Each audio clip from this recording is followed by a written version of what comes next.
Alright. Okay, cool.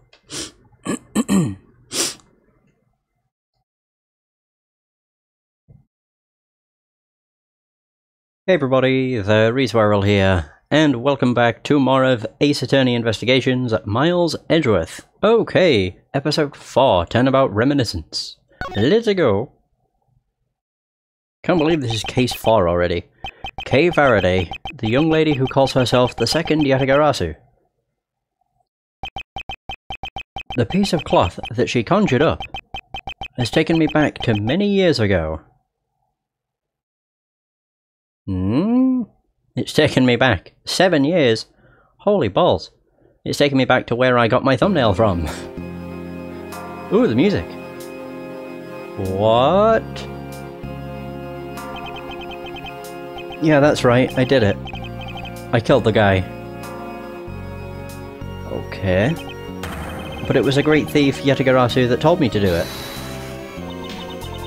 I asked the defendant, just what exactly are you trying to say? Don't you get it? I know the true identity of the Yatagarasu.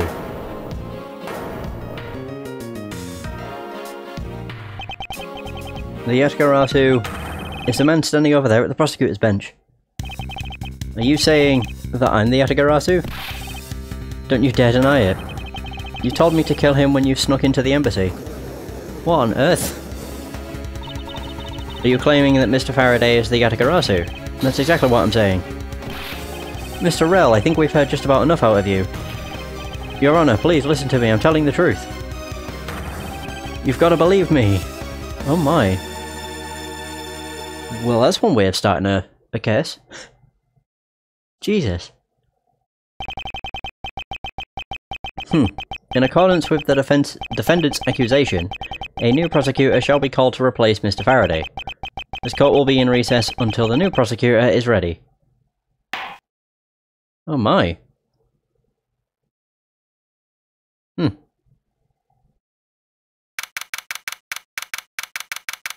my, where are we? Just outside? 3rd floor lobby, District Court. It's almost time for me to enter the courtroom. You didn't miss anything, I've literally just started. Oh man, Edgeworth in his proper, nice looking suit. And so it is that my first assignment as a prosecutor will be as a replacement for a prosecutor who has been accused by the defendant. Oh. Edgeworth. Oh boy. It's Manfred von Karma, holy crap. Sir. Oh man, we ain't seen this guy in a while. Is this the same theme for Franziska? I think it is. Have you read over all of the documents regarding this trial? Yes, sir. I've memorized everything there is to know. Oh man, Edgeworth even looks younger. Damn. Very good. The paperwork for the prosecutor's substitution is just about complete. Edgeworth, always bear in mind that as your mentor, I, Manfred von Karma, will accept nothing short of perfection. I understand, sir. To have the chance to stand in court at such an early stage in my career. I am honoured and proud. As I have watched over your studies, I am giving you this very rare chance. Prove yourself. Crush the defendant's pathetic lies into oblivion. Yes, sir. Oh god. He even looks menacing here. That such a legendary prosecutor is watching over and judging my performance. I have to be perfect in every way. Hey, I want to talk to him. Today's trial should have ended in just 1 minute. Because the defendant was picked up by the security camera, correct? Exactly. The killer had the gall to say that he only killed because he was instructed to do so. Even more outrageous is his claim that the case prosecutor, Bern Faraday, gave the order. Oh god, that portrait. Faraday is such a fool. He's been cornered by his very own prey. Sir, are you an acquaintance of Mr. Bern Faraday? He is a pathetic man who speaks nothing but nonsense. Nonsense? He once tried to explain to me a way of punishing those who cannot be brought to court. Those who cannot be brought to court? That is nonsense, for no man is above the law. Well, there are always a few exceptions. However, there is no reason to even deal with such individuals.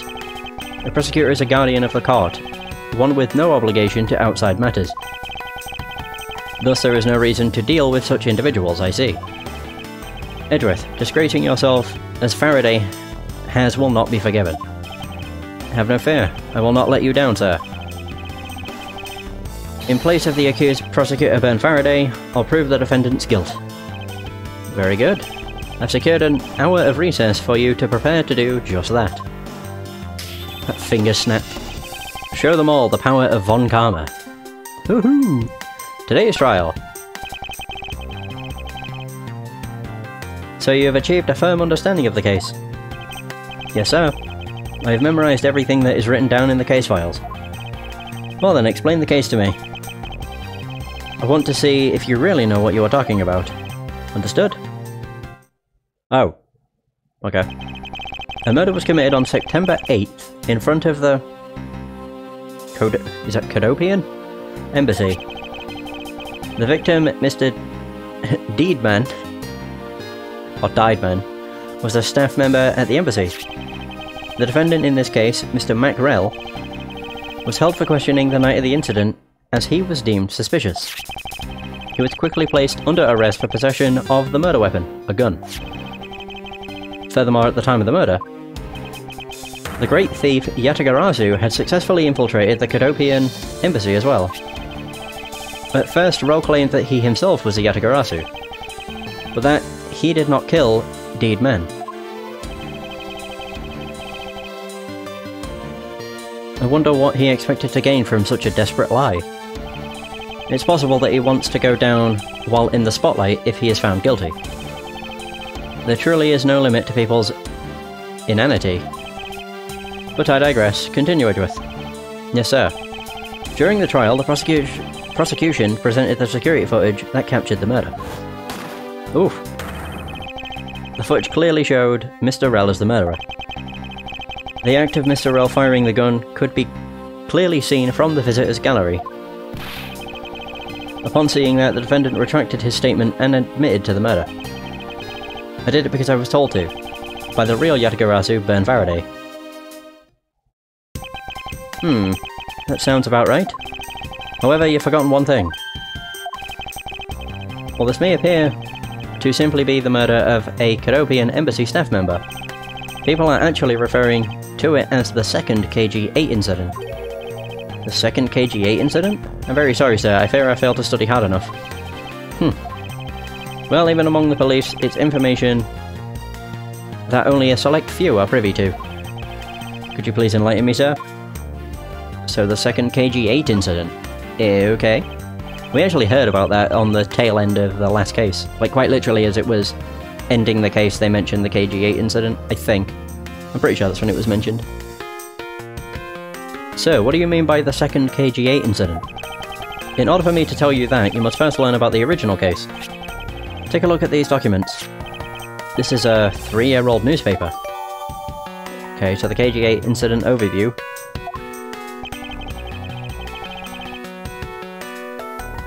Wait, so you have heard of the Amano Group scandal before, correct? I suppose I'll read that at some point. Yes, I have. The secretary of Ernest Amano, the Amano Group's director, was arrested. Under suspicion of smuggling. Correct. Is that CC? CCU was an employee of the Amano Group. And the sole witness to the smuggling operation. It was she who brought the crime to light. However, Miss Yu was silenced before she could testify in court. Wasn't a Cadopian embassy staff member arrested for the murder? Yes, a Cadopian by the name of Manny Cochin was the suspect. However, due to lack of evidence, the case went unresolved. Lack of evidence? Literally every single one of these has been unresolved. You had the SL9 incident, DL6, KG8. So why do they all have some sort of unresolved... They're all unresolved cases. It's weird. I mean, they're unresolved until we get put on those cases, and then we solve them. If only I was in charge of the case. I would have done everything in my power to prove his guilt. To make sure that all criminals are found guilty, my mentor really is dedicated. Faraday was a prosecutor on the case then, and he was as pathetic as ever. Mr. Faraday was in charge of the KG8 incident as well. That's right. And now, once again, the victim of the case you are currently assigned to was someone who was scheduled to testify against that smuggling organisation. And just like last time, the victim was murdered right before he was to testify. You're catching on.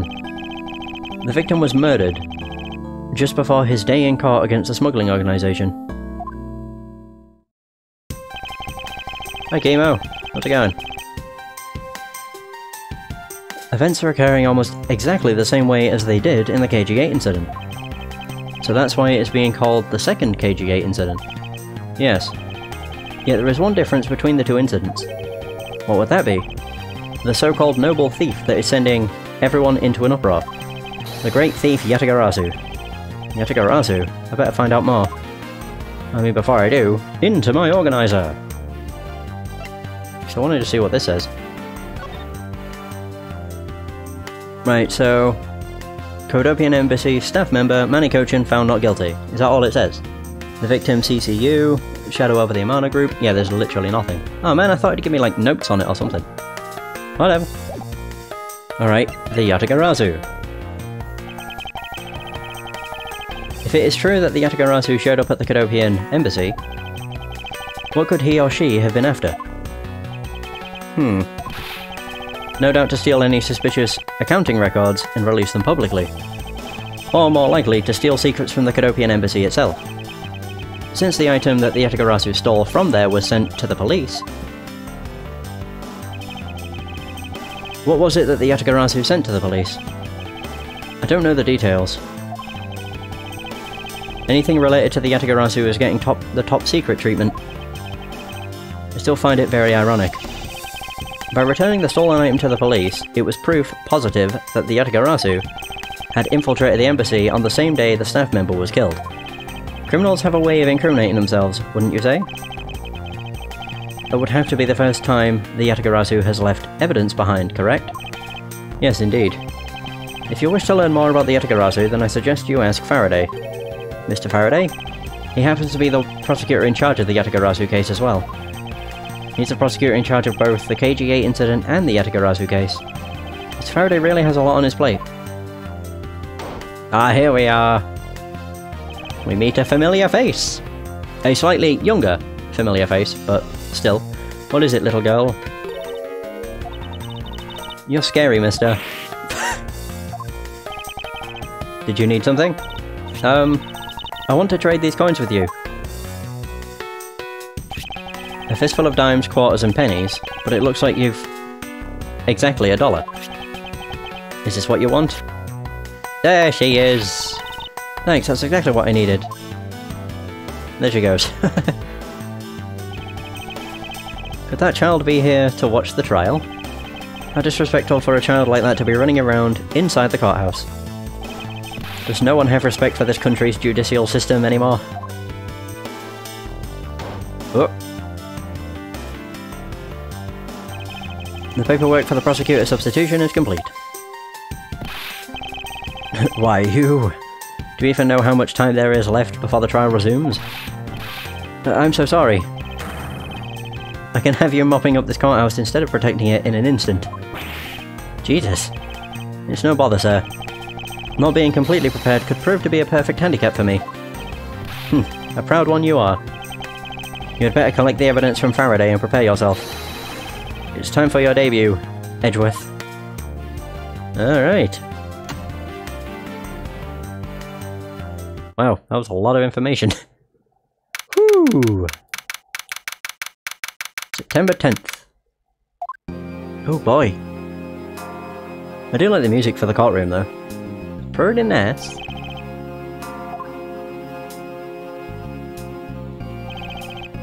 Okay, so what's happening? Just what is going on? Why isn't Faraday here yet? How is it possible that the defense is not prepared yet either? Bailiff, where is Mr. Faraday? I'm not sure. I wasn't really paying attention. Oh, the judge. Udgy! I can't remember who called him Udgy. Was it Gant? I think it may have been Gant. You must be the one Mr. Von Karma recommended. Oh man, we get the side view of the judge. I hear this will be your first trial. I look forward to seeing how you perform. Oh, by the way, was there someone celebrating a birthday during the recess? I could have sworn that I heard a popper going off. Come to think of it, the other day with my grandson. So it looks like the trial is just about to resume, however... Yes, it will be all but impossible to prove the witness a liar without the evidence from Faraday. What is that blasted buffoon up to? It's an emergency, sirs. Gumshoe! And he's in the cream-coloured coat. Silence! There shall be no yelling in this sacred hall of law. Bailiff, remove that man from this courtroom at once. Whoa! Where's Gumshoe? Please wait, you have to listen to me. There's an emergency. Defendant lobby number 2, Mr. Faraday and the defendant. The two of them, they're both dead, Your Honour. Oh. What? Oh no. 2 deaths. 2 deaths. Okay, so we are in a hallway. Oh, look at us run. The hell are you? Stay back.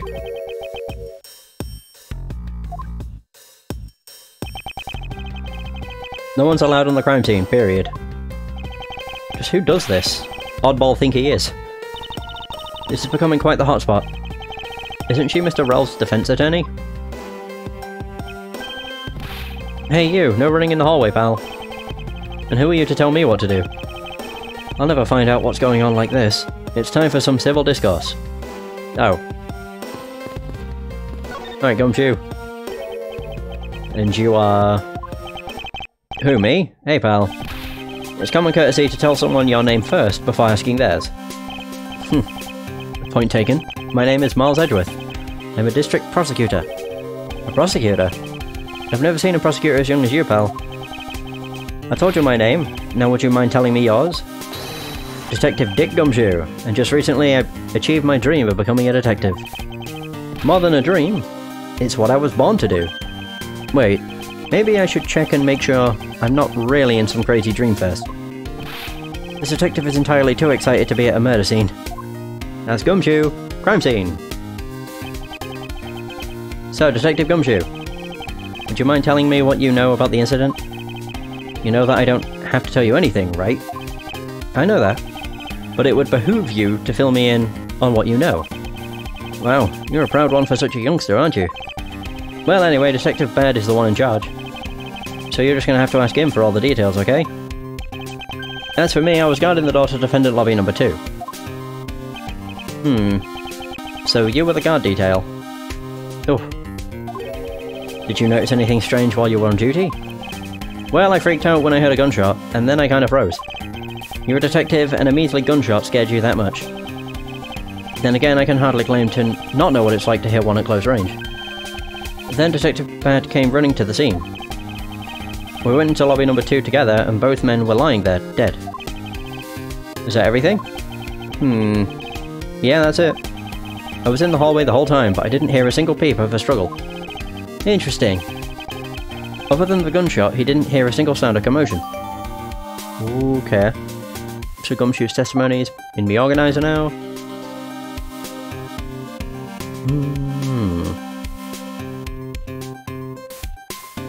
So...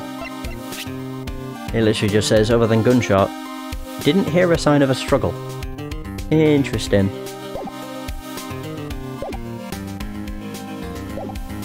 Alright. Detective Bad. Excuse me, but who are you? Detective Tyrell Baird. Homicide. I was informed of the situation and came as quickly as possible. So how did you arrive and inspect the body before me? Faraday requested for me to testify in the trial. Plain and simple. Mr. Faraday requested that you be here? Sir, crime scene? I've already contacted HQ about the situation. I've got nothing to say to you, kid. Kid? I'm Mr. Faraday's substitute in today's trial. Therefore, I insist that you update me on the situation. Can't back down here. I have a right to know. Do I need to teach you a thing or two about how to talk to adults, kid? Is he threatening me? Oh god. Is she going for his gun?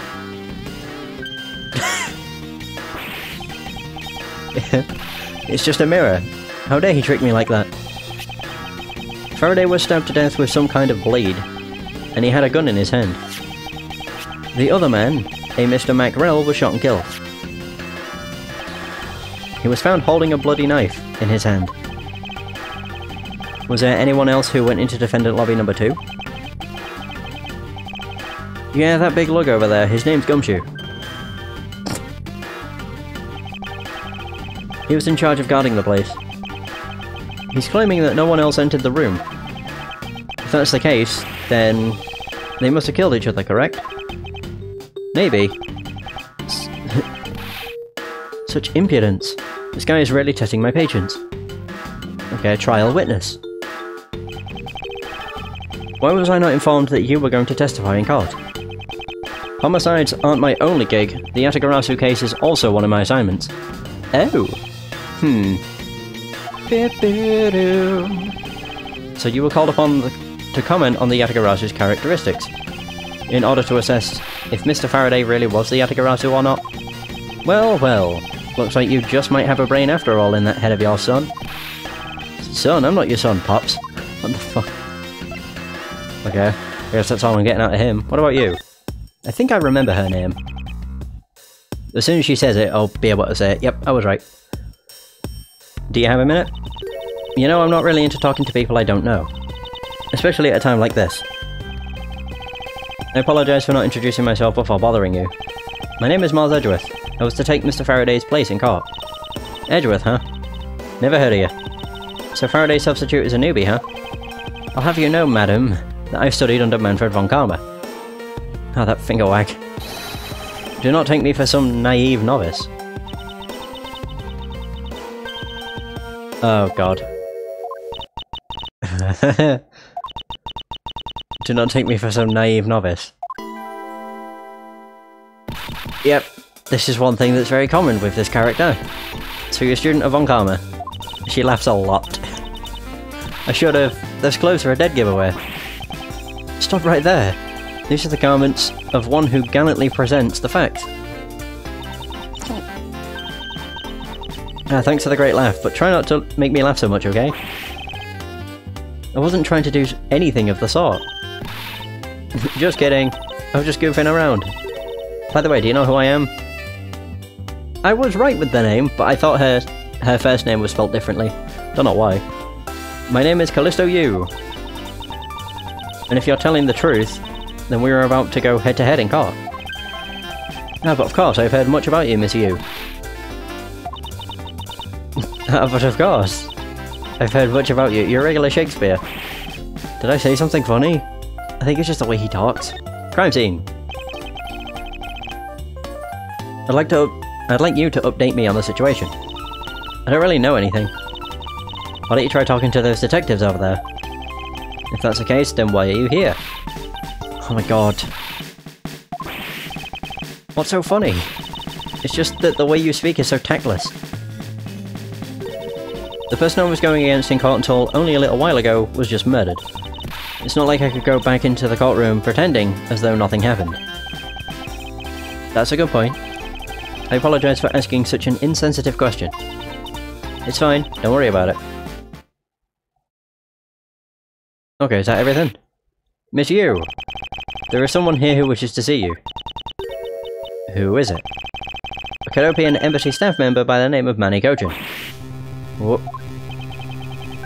Oh. What's going on? Detective Bad and Miss Yu's moods just changed all of a sudden. Wait a second. Wasn't Manny Cochin... Yeah, Manny Cochin found not guilty. And also the person that was killed was Cece Yu. So I'm assuming Callisto's sister? I'll be right there. It's nice to see you again, Miss Yu. Why are you here? I have no desire to ever see you again. No, no. Actually, would you mind stepping outside for a brief chat? Fine, let's go. Well, there's Manfred. Bad? Von Karma? It's been a long time. I knew you would show up. You usually do when the Yatagarasu is involved, and I see this case is no exception. Do you know Detective Bad, sir? Yes, he's like an old bloodhound that never leaves the scene of the crime. If only he would get a promotion and move on. It's the crime scene where a detective is most useful and effective. It's not like I don't know that. Moving on though, Bad. The man I just passed by... Was he not the suspect from the KG8 incident? So I was right. Just what is that man doing, wandering around here? That Faraday. I can't believe he let such an easy catch get away, imbecile. I would have proved his guilt in 3 minutes. Von Karma, I think you've said enough for now. It is in poor taste to speak like that about the departed. Very well. Back on topic, I'm placing Edgeworth in charge of the investigation here. What the? It is the same theme. Okay. So Franziska's here. Oh my god! It's a young Franziska! How can you place him in charge? Franziska, what are you doing here? I'm here for summer vacation, what else? She's got like a mini whip. Franziska von Karma, so she is here on vacation from Germany. She's the daughter of Manfred von Karma and a student of him who's also junior to me. You're the one who's junior to me, and don't you forget it.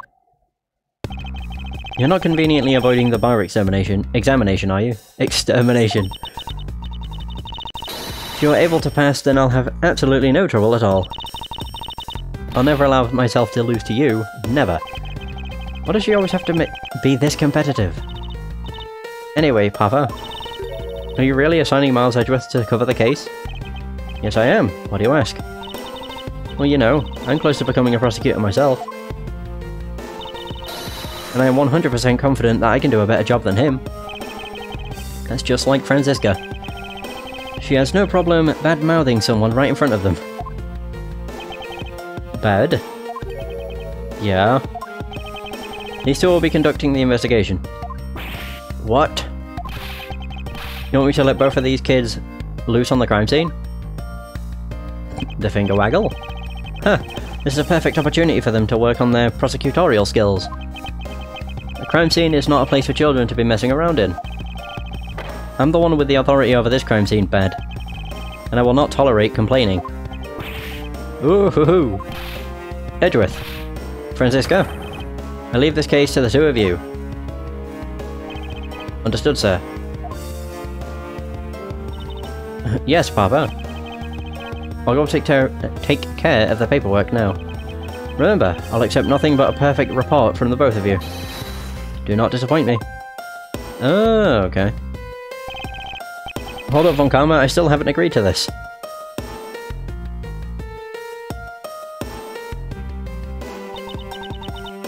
Miles Edgeworth. It's been quite some time, Franziska. This will be the perfect chance for us to see which of us is truly worthy of the Von Karma name. Would it kill you to at least say hello? Long time no see. Very good. Just because you became a prosecutor first doesn't mean you can act all proud. Oh dear, she hasn't changed a bit. Miles Edgeworth. As I was saying, we shall see which one of us is worthy of the Von Karma name. For crying out loud, I've been reduced to a babysitter. Haha. It looks like Mr. Von Karma was successful in convincing the detective. It's just like him, he never fails. Now I'd appreciate if you could quickly run me through the facts, Detective Bad. You're better off checking things out on your own. Very well. Seems like getting help from Detective Bad will be a most arduous task. Oh, here we are. Defender lobby number 2! Oh, they're on top of each other. Oh.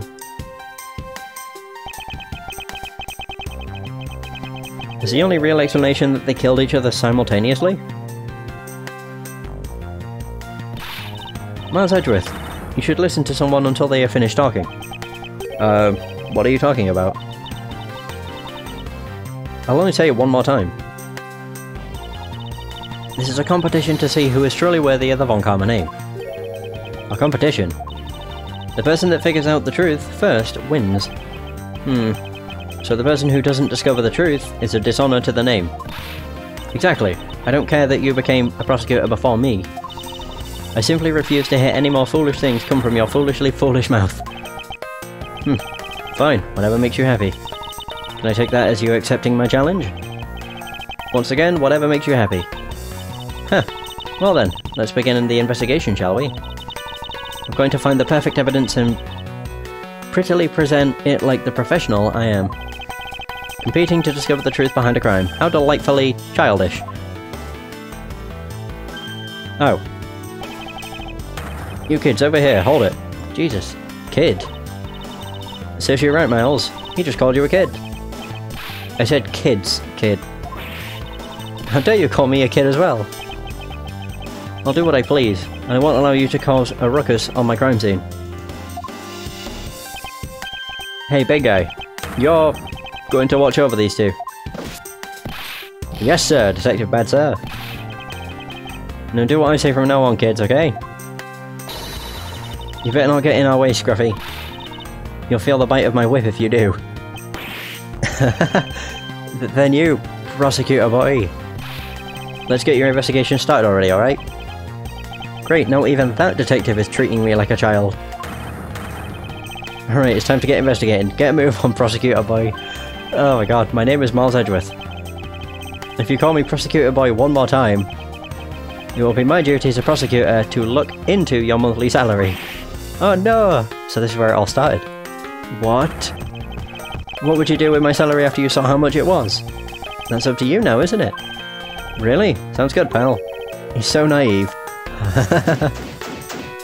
Holy crap.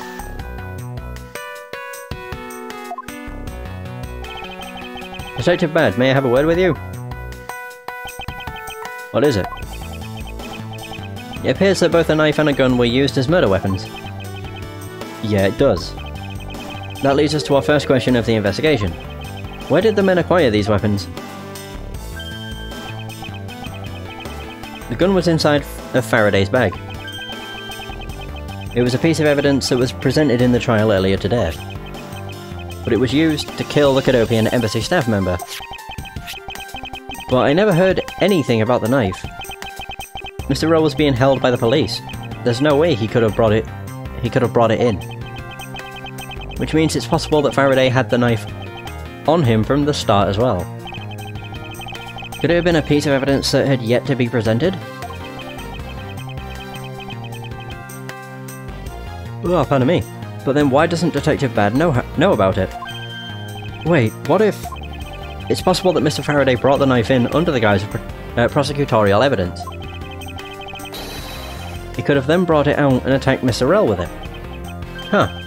Maybe you've got a brain in there after all, kid. Is he going to treat me like a child forever? It looks like Mr. Faraday attacked Mr. Rell first, who then counterattacked. That's the only logical conclusion you can draw from a scene like this. Not yet. I feel that it's much too early to be drawing conclusions already. We must first find conclusive evidence, so as to ensure the honour of the Von Karma name. Oh, now I'm in charge. Yay! There's all sorts of shit on the table. I can't stop yawning either. There's some stuff in the bag, pal. I suppose this was Mr. Faraday's bag? It's probably the trial evidence I was supposed to collect from him. This is the evidence? I'd better not touch it. I'll leave prints on it. Do you just not pay attention to anything you do? Is that window open? I'm just noticing the curtains, like, swaying back and forth. There are some plastic bags stacked up on the table. There's a tea set too, but there doesn't seem to be any sign of a disturbance. Yeah, the table's all neat and tidy. Neat and tidy table. The tea set and plastic bags on top of the table are completely undisturbed. Maybe they were super quiet in their scuffle? After all, I didn't hear anything from out in the hallway, you know? Maybe the plastic bags scattered on the floor are throwing us off. Oh, that's also the tea set. So... why are there plastic bags scattered all around? Those bags are for keeping evidence safe, pal. I know that much, detective. You sure are good at this stuff, aren't you, pal? Normally I'd be happy when someone compliments me, but when it's this guy... Anyway, could these plastic bags be evidence of a fight between the two men? So plastic bags strewn about, plastic bags used to store evidence are strewn all over the floor.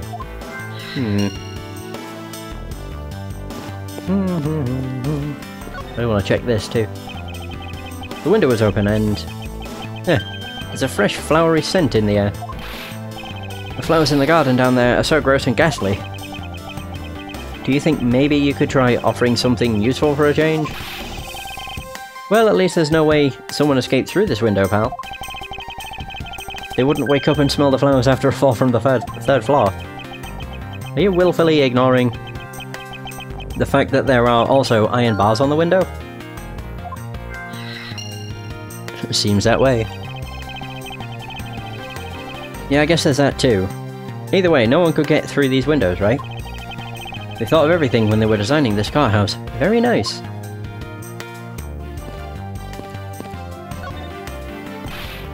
Whoa!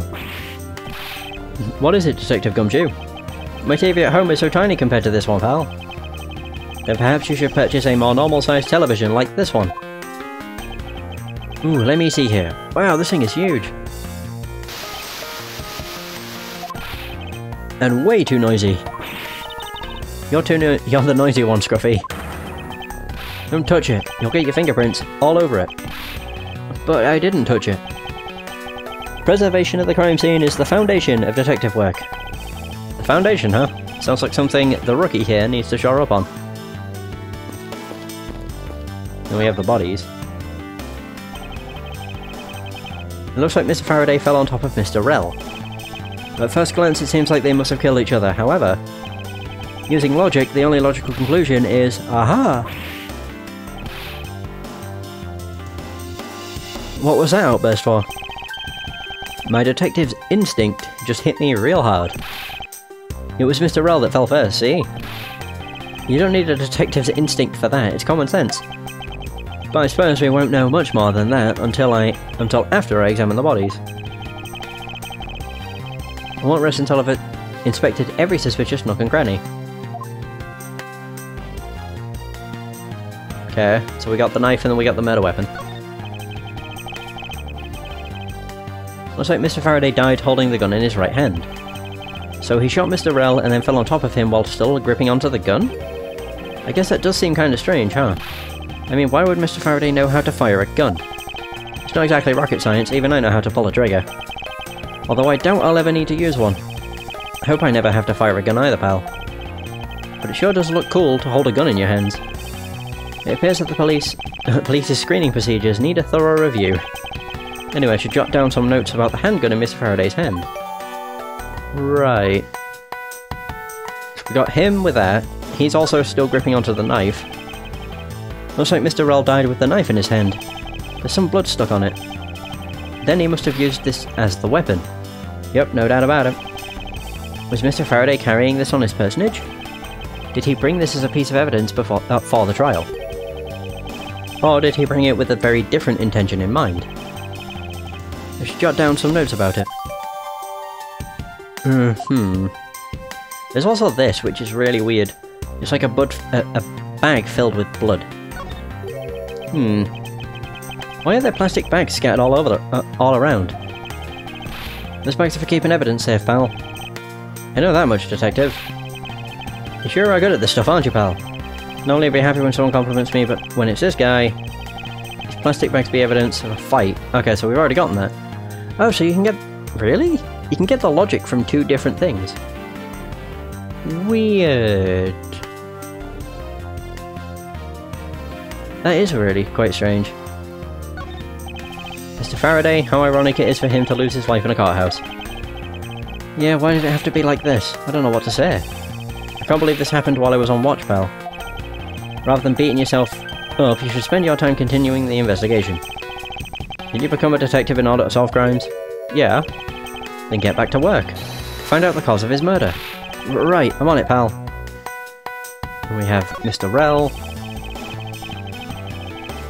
First he killed a Cadopian embassy staff member, then he was murdered himself. This guy wasn't exactly an angel, you know. Oh? What makes you say that? Well, he's been hauled in to the precinct several times for theft and assault, pal. So yeah, he's definitely the type to have committed a murder or two. Well, he did admit to killing Mr. Deedman. Hey, good point, pal. I knew my detective's intuition was telling me something. Detective intuition. Yep, do you know about it? It's a special feeling that all We don't have time for this conversation right now. Let's return to the investigation. Right, well I know I could probably logic some stuff up. Neat and tidy table, the lobby window. Wait, so what's this? The tea set and plastic bags are completely undisturbed. Oh, hang on. Yeah, how are they undisturbed if there are some on the floor? They're hail-maying.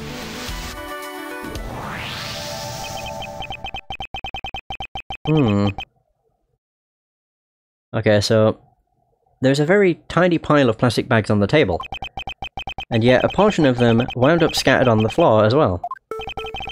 It's not likely that the ones on the floor were knocked over during a struggle, in which case, might there be another explanation as to how they got there? Another reason?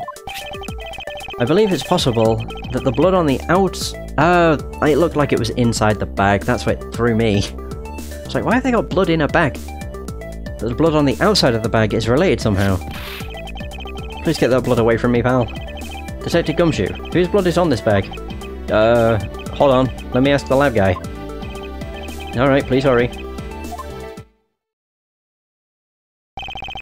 What do you get a load of this, pal? It's Mr. Faraday's. Oh, and the technician said they didn't find anything else on or in the bag either. It would appear that this bag is a very important piece of evidence. Okay, if you say so. I leave it in your hands, pal. Oh, there we go, we got a plastic bag. Yeah, the only other one I have is the lobby 2 window.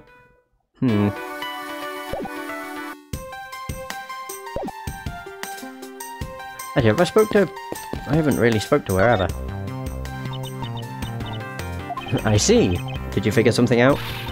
This is a competition, Miles, and as such I'd appreciate if you didn't talk to me.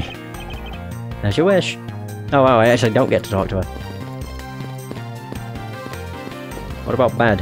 He's taking notes. Detective Bad, do you have any thoughts on the case? Faraday and Rell. It looks like they killed each other, to me. Although there are a few things that just don't seem right. And what would that be? Or what would they be?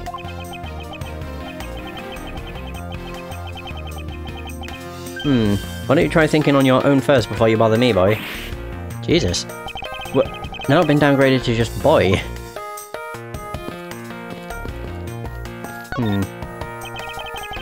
So there is still some suspicious stuff. Is there a way can I flip these guys?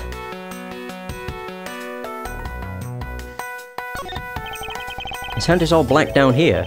See, I wonder what it could be. If you look closely, this blotching pattern resembles an ink stain. So Mr. Faraday has ink on his hand. Why is there ink on such a place anyway? An ink stain? Yes, I usually get ink on my own hand when I use my feather pen. A feather pen? I've never seen one before. Sure you aren't just making it up, pal? Oh, that was what I was missing. Okay. Mr. Roll's cause of death was from being shot, correct? That's what we think, but it's hard to tell with him lying face down. Death is bad enough, but it's truly lamentable that someone would try to hide the truth. Are you sure they were trying to hide something? I I can't confirm Mr. Rell's cause of death with his body positioned like that. Detective Bad, I'd like to examine the bodies in further detail if possible. What's this? You're not able to form a theory with them in the way they are? I believe an examination of the bodies is vital to finding the perfect evidence, don't you? I suppose you do have a point. Well, hurry up and get on with it. Labby? Yes, sir, we've taken enough photos of the scene, sir. And there you have it. Do you not approve? Of course not. What? Investigation of a crime scene is the work of a detective, so don't touch a thing. Hey, big fella, turn over the bodies for me, will you? Okay. Please forgive me, Mr. Faraday, sir. Gumshoe, do not get emotionally involved. Remember, you're a detective. Yes, sir. Understood, sir.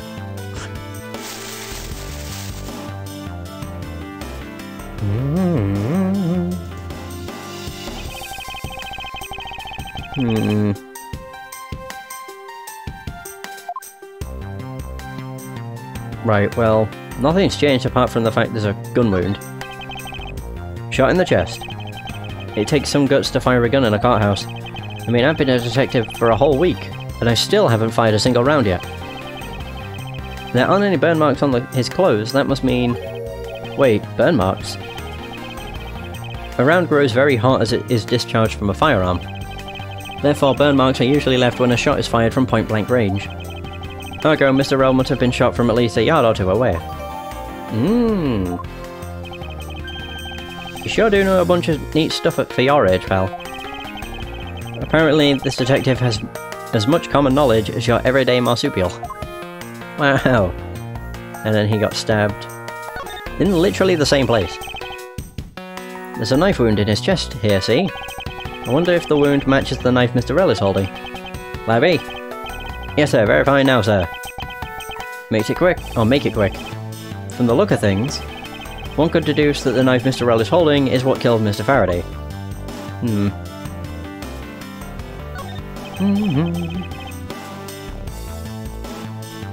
So, there's something in his breast pocket. It's a fountain pen.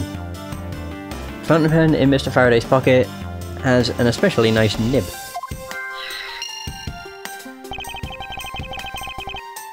Hey, you know, I always keep a pencil behind my ear. It's because Detective Bad is always telling me, you should always write your name on everything you own. Yeah, somehow, you do strike me as quite a forgetful individual. Let us now try to understand how the two men died. First, Mr. Faraday took the gun and the knife out from today's trial evidence. Then he aimed the gun at Mr. Rell and fired. However, Mr. Rell managed to grab the knife and counter Mr. Faraday while being shot. Then the two men fell together where they stood. That is my theory in any case. What a crazy way to go. Still, something about the explanation just doesn't seem right.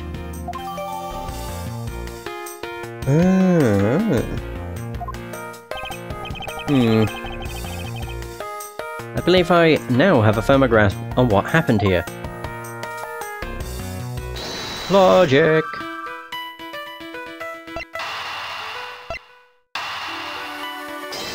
I mean, they're the only two that are related.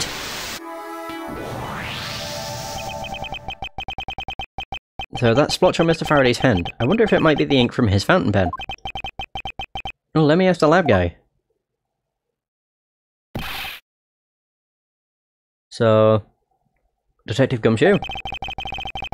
I confirm that the substance on Mr. Faraday's hand is the ink from his fountain pen. I see, good work. You know, I've always wanted to say that, even if it was just one time in my life. Mr. Faraday wrote with his fountain pen in his left hand. I think it's fair to assume that he was left-handed. It appears that Mr. Faraday's pen is very important to our case as well. Okay, if you say so, pal. Wait, if he's left-handed, why was he using the gun in his right hand? Aha! I have something I can look at. I guess there's not much left to investigate, huh? They really did kill each other. No, we can't conclude that quite yet. No, we can't. We need to... yeah, the gun. It's in his right hand. There's still something I find very peculiar here. The theory that they simply killed one another is too simplistic in this case. In fact, there is actually a contradiction that shows there is another possibility. No way, pal, really? I suppose I will just have to show you the conflict in this crime scene. I won't listen to... Yeah. I'm hoping that's a good point. What would I... The fountain pen? Does it... Oh, there. Left-handed. Boom. Eureka!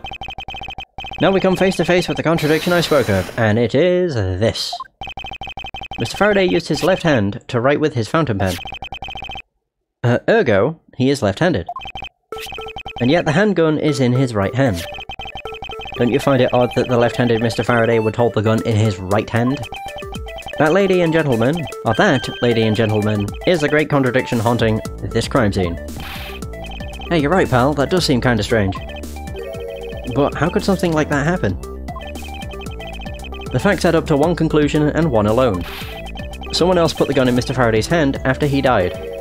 Someone else? Plastic bags scattered on the floor, and a gun in the wrong hand. I sense the presence of a shadowy figure behind this case. A person of vile intent who is serious about keeping the truth from us.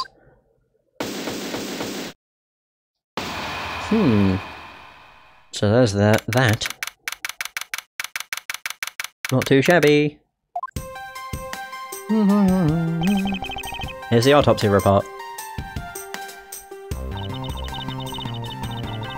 It is probable that Mr. L survived for a short time after he was shot. However, Mr. Faraday died instantaneously from his stabbing. Interesting. Right. It looks like we now know everything we need to know about this case. Are you sure we know everything? Of course, the incident began with Mr. Faraday attempting to get his revenge.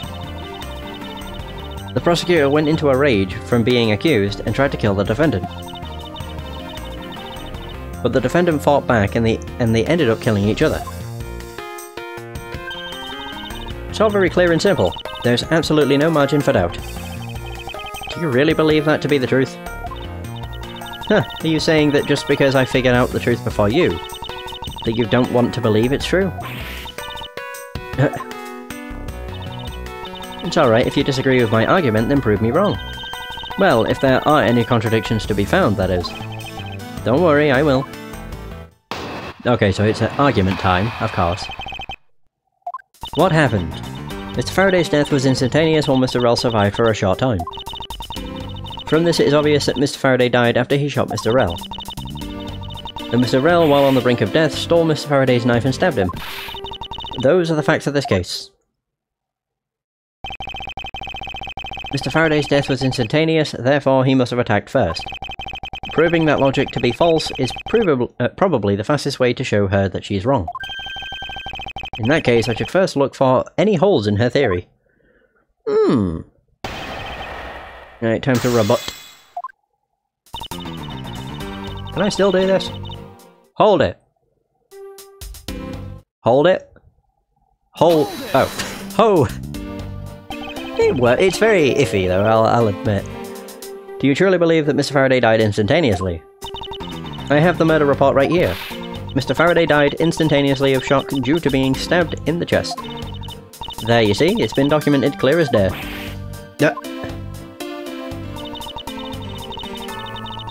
Let's try 2 for 2. Hold it! It does work! Nice! To be fair, having the emulator use my, actual mic is probably way better than trying to use an on-board DS mic. The quality of the DS mic was so shitty. But I don't know what the quality of this would be for the emulator, whether it would be crystal clear, like it actually is for recording and everything, or not, who knows. So Mr. Faraday shot Mr. Rell before he died. Do you have any basis for that statement? Your foolishness has no end, does it? Now, I hate to repeat myself, however, Mr. Faraday died instantaneously. That's all the basis I need. Alright, so if Mr. Faraday died instantaneously, then he must have attacked Mr. Rell before being stabbed. You're finally beginning to catch on, I see. Ba, ba, ba. While on the brink of death, stole Mr. Faraday's knife and stabbed him.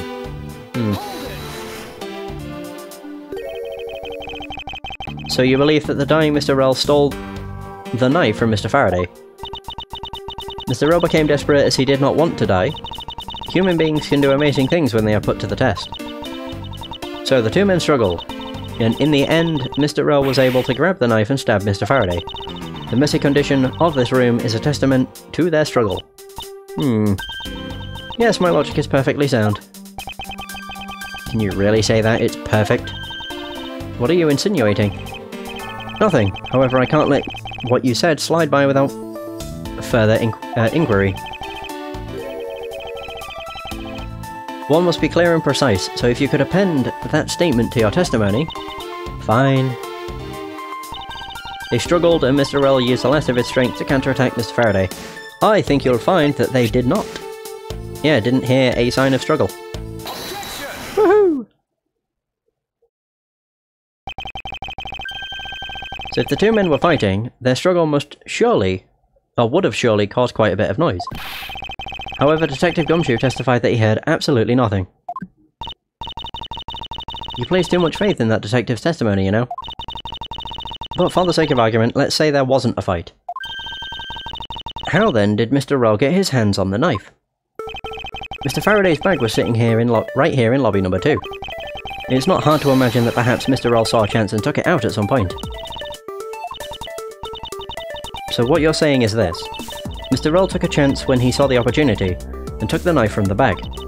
And then Mr. Faraday shot Mr. Rell after being stabbed? Isn't there something strange in Franziska's statement just now? Yes.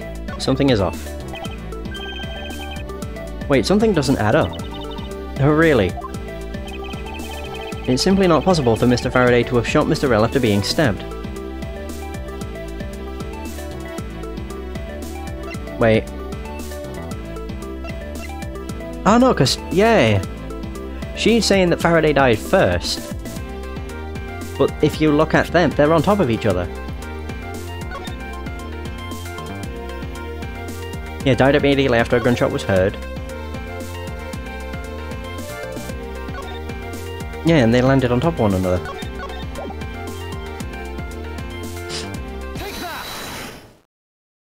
I never even thought.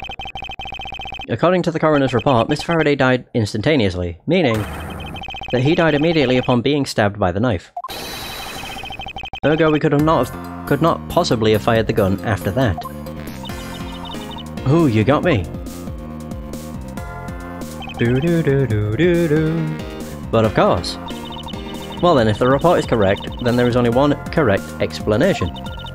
If we suppose that Mr. Rell attacked first, then Mr. Faraday, who died instantaneously, would have been unable to kill Mr. Rell. Therefore, Mr. Rell must have stabbed Mr. Faraday after he was shot, then they both died. That's the only explanation that makes logical sense. Negating your opponent's ideas in order to prove your own theory. I see you've been studying, Franziska. I just wanted to explain it to you as simply as possible, before you foolishly propose a foolish theory that only a foolish fool like you could. How naive of you to believe that only your opinions are valid, and still expect to discover the truth that the crime scene offers you. Franziska, you still got a ways to go. What are you talking about? Are you saying there's a flaw in my logic? Miss Faraday died instantly, and the fact that he did is what gives rise to the contradiction in this scene. The contradiction here in the crime scene, or in this crime scene, is the order of the bodies fell. So if Mr. Faraday died first, surely he would have landed underneath. So let me get this straight. What you are arguing is this. Mr. Faraday took the gun from his evidence bag and shot Mr. Rell. Then, the wounded Mr. Rell found an opportunity to take the knife and strike back. Upon being stabbed, Mr. Faraday died on the spot, and Mr. Rell died thereafter. If that's the case, then how do you explain this? Take a good look at the order in which their bodies are piled. No! Mr. Faraday's body is lying on top of Mr. Rell's, therefore, Mr. Rell must have died before Mr. Faraday. Impossible! Yes, I agree that it seems strange no matter what angle you approach it from. Which means that the real mystery behind this crime... I didn't even get to read that. No, not so fast, Mars Edgeworth. What now? I simply think that you ought to think a bit more outside the box. and that it's even clearer now that the incident started with Mr. Faraday's murderous intent. He's like, really? This again? She sure bounced back quickly. An explanation won't be enough this time. It's going to take some very decisive evidence to prove her wrong. What happened? Part 2. It was just chance that Mr. Faraday's body fell on top of Mr. Rel's. The two bodies fell into a pile, which indicates that they attacked each other at the same time. It really doesn't matter in the slightest that they fell in the opposite order. Okay. I just know that Franziska's explanation isn't absolutely correct. All I have to do is find a hole in her logic. Once I do, I can then present her with the evidence that proves the contradiction. Oh!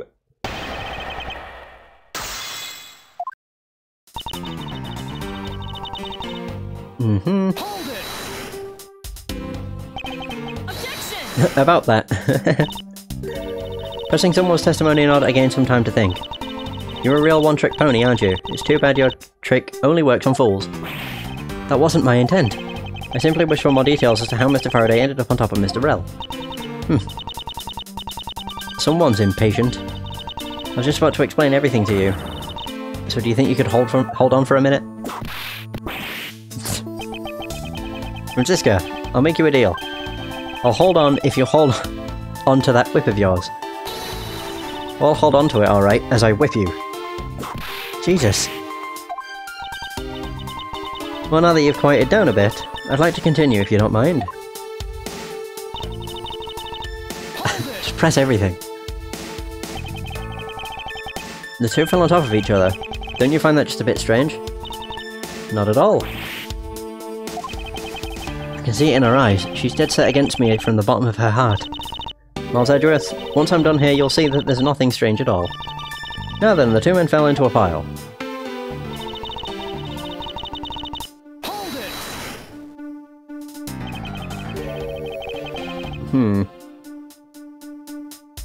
So what do you mean by they attacked each other at the same time?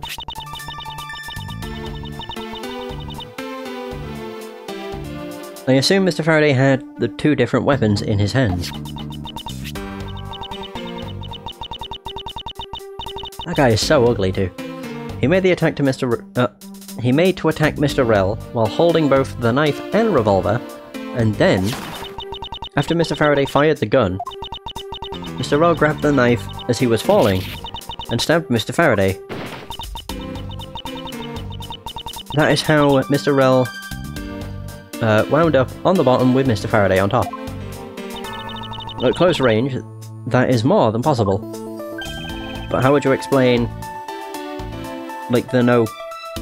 what's it called? Gunpowder burn or something? It's something like that. There's no burn marks, which would have been the case if it was shot from close range. It's possible, but... well, if you have any other ideas, then show me what you've got. Oh, I will. And to that extent, I'd like for you to append what you just said to your testimony. I don't see any point to that, but as you please. That they attacked each other and at the same time from close range. Right, okay. Bullet that killed Rel was fired from a few yards away. Do you believe they killed each other at close range? Sorry, but that's impossible. Just as it is written in the crime scene notes, the firing of the handgun did not leave a gunpowder burn on Mr. Rel's clothes. So it is a gunpowder burn. Therefore, Mr. Rel and the gun must have been separated by a distance of at least 2 or 3 yards. Oh! Yeah. Yes, this is by far the biggest contradiction. The two bodies are piled up on each other, yet the gun was fired from a distance, with there being no chance that Mr. Rel moved that far after being shot. That leaves only one possible explanation. What a completely foolish line of foolish thought from a thoroughly foolish fool. If I'm not right, then who was it that made the first move with the intent to kill, huh? Who? The person that attacked first with the murderous intent, that would be... neither.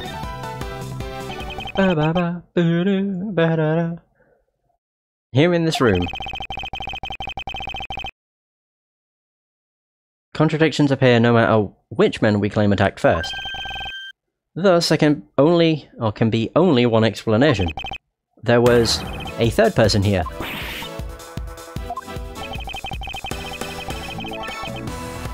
It was that third person who killed both Mr. Faraday and Mr. Rell, and set their bodies up to make it look like a double murder. That third person is the real culprit. Miles Edgeworth, there's just one thing you're missing. Evidence, correct? Exactly. Everything you've said up until now is nothing but a story played out in your head. However, this is where the real test begins. Can you prove that there was a third person involved in this crime? Of course. If a third person was truly here, that fact would resolve the glaring contradiction. The proof that this has all been a setup made to look like they killed each other. I'll present it, and lay bare the final piece of the puzzle that's not yet in place. What is the piece of evidence that proves there is a third person involved? I'd go with the handgun, I think. It doesn't say which hand, though. I'll still go with the handgun, but I wish that would have said found in his right hand, because we know that Faraday's left-handed, so if someone was setting it up, they'd put it in the wrong hand, because they wouldn't know what... I'm assuming they wouldn't know what handed the person is. The gun in Mr. Faraday's hand and the plastic bag with his blood on it. Ow. These two items point to the presence of a third person. How so? Recall Detective Gumshoe's testimony.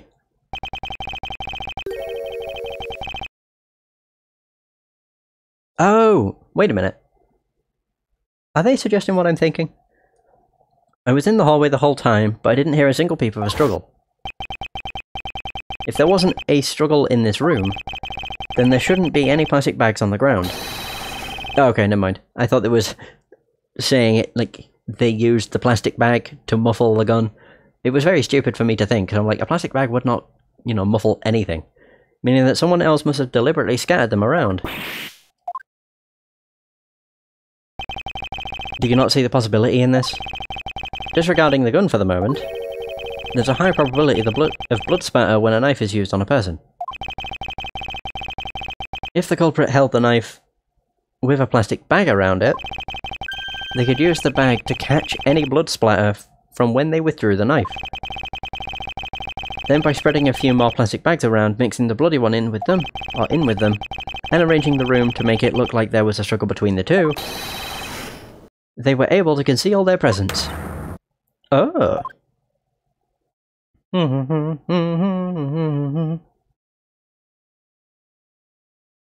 Okay.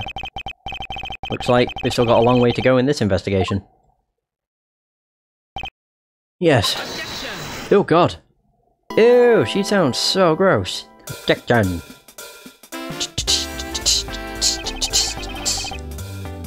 What the heck's up with you, pal? Mr. Bad, I advise you to place Detective Gumshoe under arrest. What? What's the meaning of this? Looks like you're not man enough to discipline your own subordinates. I don't know why I read disciple. Don't you dare. That detective claims he was there standing in front of the door the entire time. But I have on good authority that was all a giant lie. Miss Yu, I ask that you please explain that last statement. I'll let His Honour explain it himself. I saw it with my own eyes, I tell you. During the recess, there was a period of time when there was no one in the hallway. What? See, Mr. Bad? So I ask you, why would a detective who was supposedly doing his job the whole time want to fabricate such a lie? Gumshoe, did you kill Faraday? No! Of course not, sir.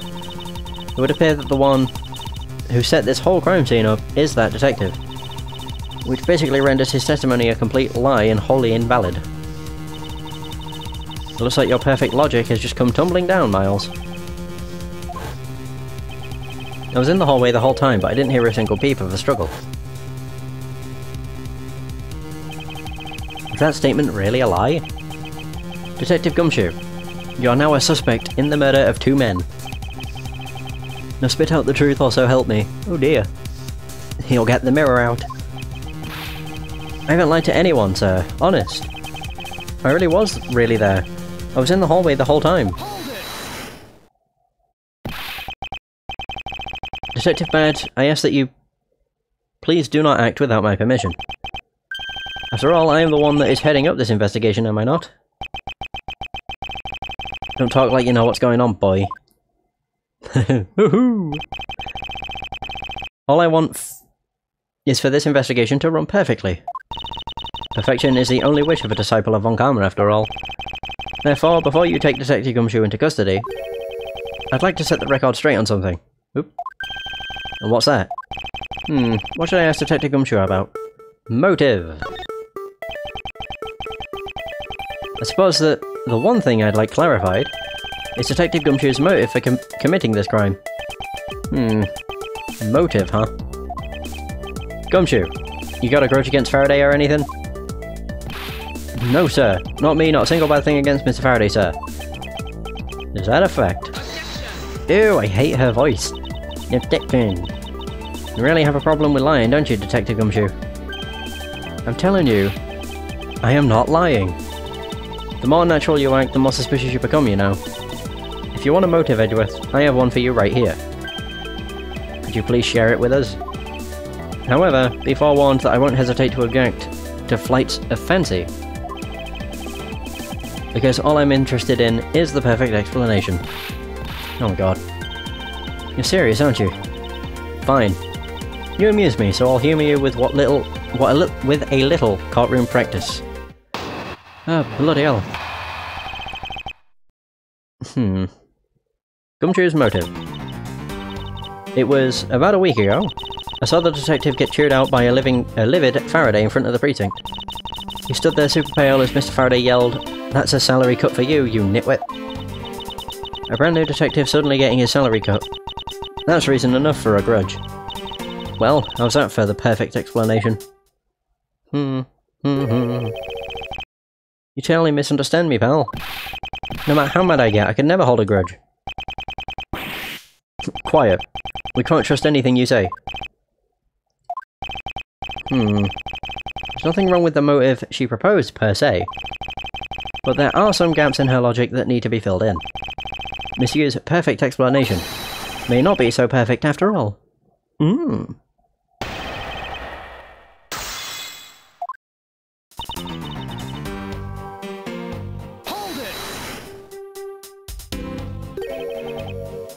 A week ago? Then you and Detective Gumshoe are acquaintances? No way. I only met him in person today. Then how do you know, or how did you know about Detective Gumshoe? Oh, I've seen him around before.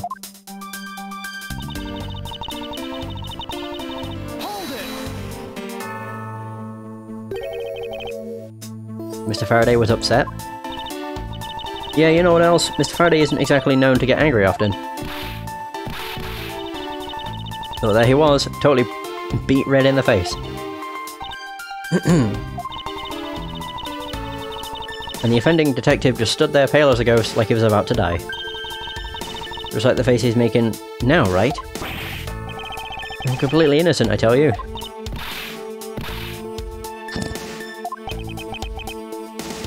The poor man. Oh god. It was quite the scene with the detective. I'll bet.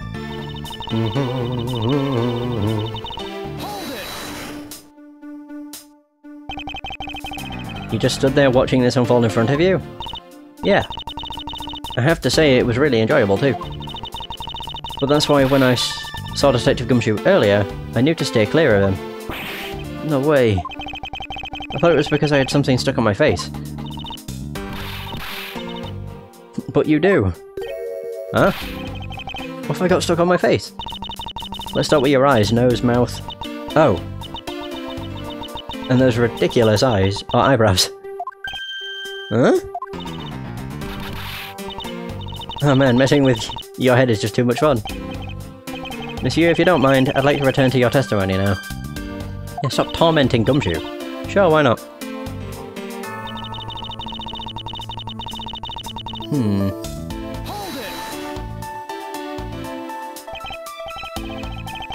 To cut a new detective salary right off the bat like that. I'm not really familiar with the way you guys relate, but is that a common practice? Speaking of cutting my salary, didn't you threaten to do that to me earlier too? I did, yeah.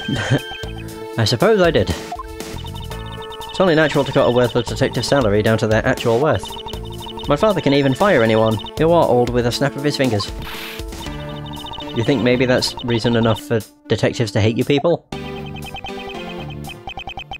Well, I guess they really shouldn't cut people's pay. Detective Bad, don't tell me Ms. Von Karma cut your salary earlier. Oh, right. Hold it! You call your explanation perfect. Is it not to your liking? Quite the opposite. Unfortunately for you, it's just not up to my standards. Oh, is there something you want me to clarify in that case? What should I do? Should I raise an objection? Raise an objection! Right, if you could clear this one thing up for me. How he was killed, motive for killing Mr. Rel, Faraday and Gumshoe's relation. Motive for Mr. Rel. Because she only explained it for Faraday. I understand Detective Gumshoe's potential motive for killing Mr. Faraday. However, what about his motive for killing Mr. Rel? His motive for killing Rel? Like I would know. If there was no clear motive for both of the murders, then I doubt this incident would have occurred. Wouldn't you agree? Is there anything, or anyone else who might have had a grudge against either of the two men? Or should we look into that ourselves? Oh, in that case, I have absolutely no idea. What? But that's impossible. She must know something. Wait. Can you please not glare at me like that? It makes me laugh. I didn't even do anything and you're already laughing away. Well, anyway, the way I see it, as long as he had a motive to kill one of the two, his crime would have played out the way it did anyway. Oh, would you care to explain your logic? And this time, please try to provide a truly perfect explanation. Perfect this, perfect that. Stop being so uptight. Or is that a requisite trait for being a Von Karma? Miles Edgeworth, I demand that you shut this rude woman up. I wish you'd both be quiet for just 1 second. Oh well, I guess I'll just have to explain it to you kids.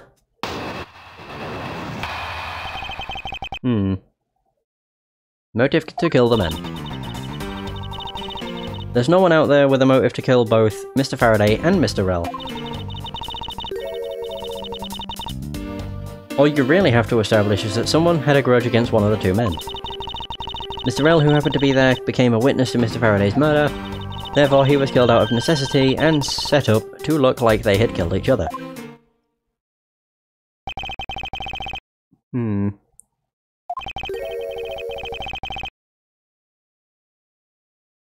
Is there no one out there with a grudge against both men?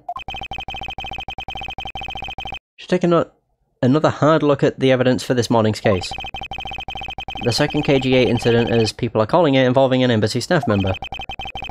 The two men are both wound up as suspects in this case. Is there someone else I'm overlooking who is somehow related to them? I mean, I would guess one person.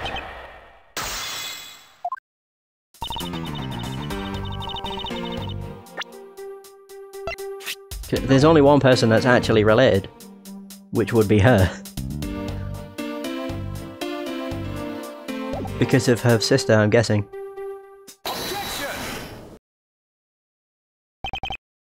Monsieur, I believe there is someone you overlooked in making your statement. Or rather, is it because you'd rather not bring this person up? What do you mean? We are looking for someone with a reason to kill both Mr. Faraday and Mr. Rel.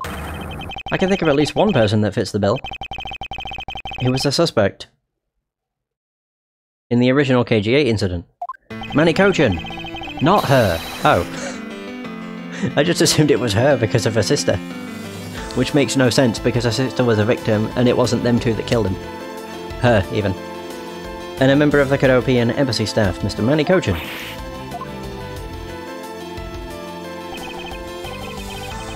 That's right, the very man who came to visit you earlier out in the hallway.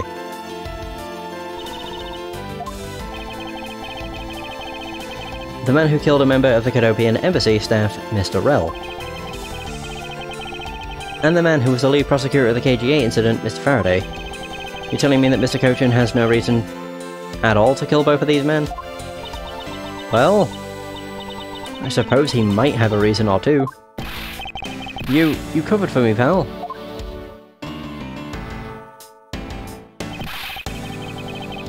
Maybe you're not such a bad guy after all. Don't get ahead of yourself. You're still a suspect, make no mistake about that. The perfect evidence, the perfect testimony, these are the only things I wish to hold. But I didn't do it. You will stay under my authority and go investigate Mr. Manny-Cochin for me. And remember, I will not be very forgiving. I don't know what happened. You want to investigate Cochin? You'd just be wasting your time. And why is that? Cochin was up in the viewing gallery, watching the trial. Or so I was told. Every cop in this place has been keeping an eye on the guy since he arrived. And the only real suspect we have is still Detective Gumshoe. I suppose so. No way, come on Detective Bad. You gotta believe me, sir. I really was in that hallway the whole time, sir. I never took a single step into this room, sir. Okay then. Then are you saying there was someone else who passed through the hallway? No, there was no one else, sir. I like Bad's theme. Then why should I believe you didn't do it? It's one incredibly foolish detective, standing right in front of a crime scene, all by himself. It's as good as a confession of guilt. I have to admit, it's a bit strange. Most criminals will fabricate some sort of lie to escape their crimes. And if that detective really wanted to prove that he is innocent, you think he would, at the very least, offered up a spaced out while on duty or the like. Come on, Gumshoe, time for your interrogation. Oh no! Detective Bad. There he goes. At least he's not being dragged away, like in the previous case. Miles Edgeworth, I'll go on ahead and report this to Papa. And that, as they say, is that. Right, everyone? They're like, ho ho ho. Okay, so we can now talk to you. Well, I suppose we should both be getting back to our real jobs now, huh? Before we do, Miss Yu, there is something I'd like to speak with you about. What is it? Oh, she's laughing again. So can we actually find out, like, what her relation is? To have set these two men up and make it look like they killed each other. If there's one thing I cannot forgive, it's the desecration of the dead. Oh. I didn't actually want to do that, I wanted to speak with her. So what did you want to ask me about? The KGA incident. The current case of the murdered Cadopian embassy staff member. I've heard that people have begun calling it the second KGA incident. Only among you law enforcement types. And what about it? I'd like for you to tell me everything you know about the original KGA incident. I'm afraid I can't help you. I don't know anything beyond what was reported in the papers. No, I believe you know much more, since you are directly tied to the KGA incident. I'd appreciate it if you'd stop with the false accusations. Baseless outbursts are useless, both inside and outside the courtroom, don't you know? I do, but I also know that I do have a leg to stand on here. Oh my god. Think you can stop making that ultra-serious face in front of me? If you could please stop laughing for just 1 second. I'm not going to make any headway like this. I'm just gonna have to show her exactly how related to the KGA incident she is. Okay, so present this. Miss Yu, I believe that I have proof of your connection to the KGA incident. That foul is your proof? Very well then. Why don't you tell me exactly how I'm related to the KGA incident? Through the victim. Your connection to the KGA incident is through the victim. The victim's name is CCU. You will note that she has the same last name as you. Can you really still tell me with a straight face that you are not related to this case? Oh dear. Sorry, but we're not related. Just kidding. You asked that question with such a serious look on your face that I couldn't help but be a dick. Monsieur, I ask that you please tell me the truth. Alright, I'll tell you everything I know. So the KGA incident. As you guessed, the one who reported the smuggling activities of the Amano group was my sister, CTU. Okay, I was right. As I thought. And she was killed right before she was to testify at the impending trial. By Manny Kojin. But because he was tried once, and was acquitted, he gets to live out the rest of his cushy life completely carefree. All because of a lack of evidence. No, I heard that the evidence to convict him did exist. What? I heard it from Mr. Faraday himself, after Mr. Kojin's trial was over. Apparently a man in black made off with the most important piece of evidence. Then the evidence had been tampered with? Isn't it just like a criminal to do something like that? The smuggling ring being run out of the Amano group by one of its secretaries. They bailed Mr. Kojin out. Turns out they were in league with each other all along. How big was that smuggling ring? Was it a large operation? I don't really know. Which is why I wanted to become the lead defense. On this case, the people are calling the second KGA incident. But I still haven't learned anything new at all. I was probably expecting too much, I know. You mean, you think this case has nothing to do with the smuggling ring? I don't know what to think. Manny Kojin. Why did Mr. Kojin want to meet with you earlier? Actually, he came to watch the trial. Apparently he only found out that I was the defense lawyer on this case after he'd arrived. He figured he should say hi, and one other thing. Looks like you couldn't resolve anything this time either. Too bad. What's that supposed to mean? Oh boy, stop with the scary face already. I'm fine, really. I gave him a good slap across the face. The way she talks about slapping him as she laughs away is kinda creepy. But it's just as Mr. Bad said. He's not related to the double murder. I asked around, and the people in the gallery claimed that he was in his seat the entire time. Talk about cruel fate. Well, this is about all I know. Sorry. Guess I wasn't much help, huh? That's not true. I'm sorry I made you recall such a painful time in your life. Oh dear. Edgeworth, you really are too serious for your own good. You really need to learn to relax. We wouldn't want you to die of stress, would we? So, thank you for the advice, but there's no need to worry. I work in my own way, and I will catch this criminal in my own way as well, you'll see. Oh my god. Look at you with your game face on, ready to go. I'm making no such face. Did you know? Laughter's the best medicine, Edgeworth. Don't you get tired of making such a serious face all the time? I'm charged with making sure that all the criminals of this world are found guilty. I have no need for laughter. There you go, making that face again. Oh well. I've got to get going. I still have a few loose ends I need to tie up. Ah.